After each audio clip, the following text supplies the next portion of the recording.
Love, partnership, soulmate. So many of us spend a good chunk of our lives looking for the one. But what happens when we actually find someone? How do we know if they're the person who's right to spend the rest of our lives with? Or even if starting a relationship with them is the right choice? While compatibility is no guarantee of longevity, studies show that it is directly related to the quality and satisfaction of our relationships.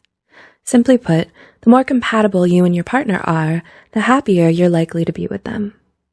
Everybody has their own ideas about what qualities and traits their dream partner should have, but rarely do we ever find someone who's a perfect match.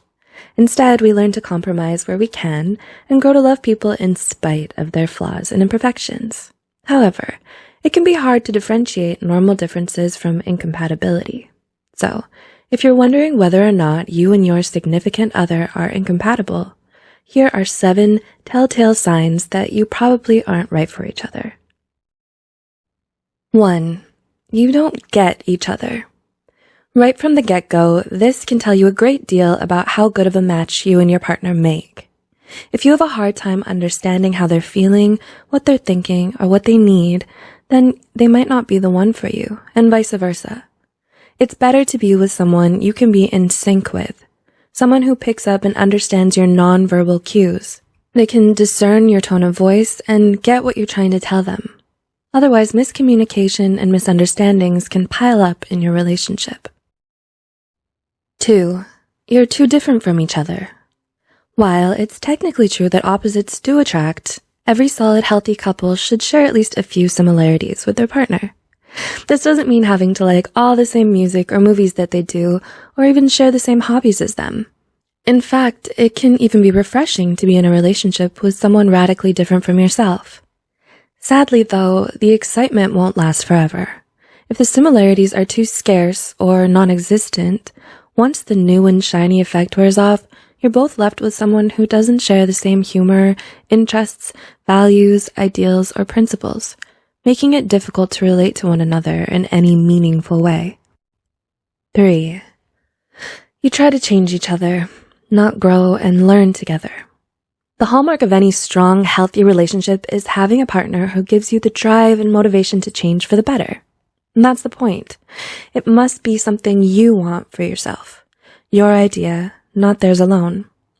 Despite your partner expressing irritation or dissatisfaction with the current you, it's generally ineffective and not sustainable if you're forcing change on yourself solely because they want it, and you don't.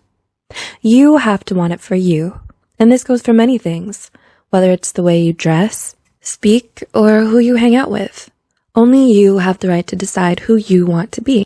If you don't feel comfortable showing your true colors to your significant other, even in a private setting, this is a definite red flag.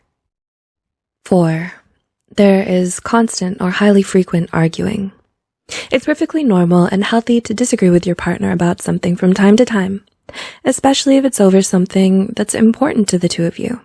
We didn't choose this person so we could be with a clone of ourselves. The disagreements become a problem, however, when the arguing is constant and over the tiniest of things. It's even unhealthier if the fighting is dirty, shouting, name-calling, humiliating each other, holding grudges, and emotional blackmail. Being in a relationship with a partner who tends to bring out mostly the ugliest side of you is never good. 5. You attain peace by avoiding all the problems. It's all about moderation. While constant fighting is obviously not ideal, it's also not good for a couple to never disagree about anything. You need to be honest and communicate openly with one another about how you feel, even if it's not in agreement with the other person.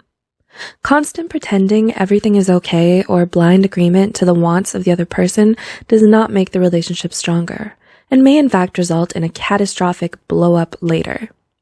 Conflict can be a positive bond-building event if it can be given and taken constructively. It then can lead to personal growth and a deeper mutual understanding.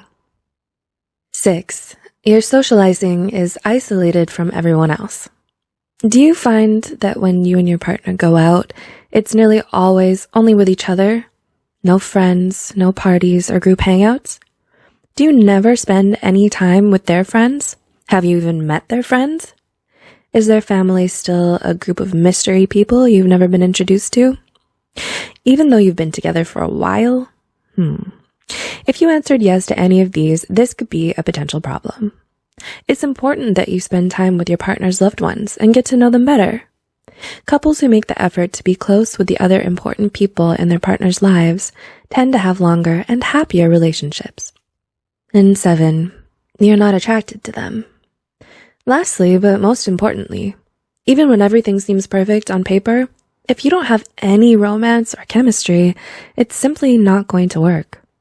Without even an inkling of those factors, you might have a best friend, but not necessarily a significant other.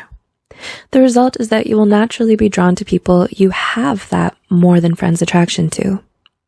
The triarchic theory of love by Robert Sternberg even states that although intimacy and commitment are present, without passion, the love you share will only be platonic, like the love shared between you and your friends and family.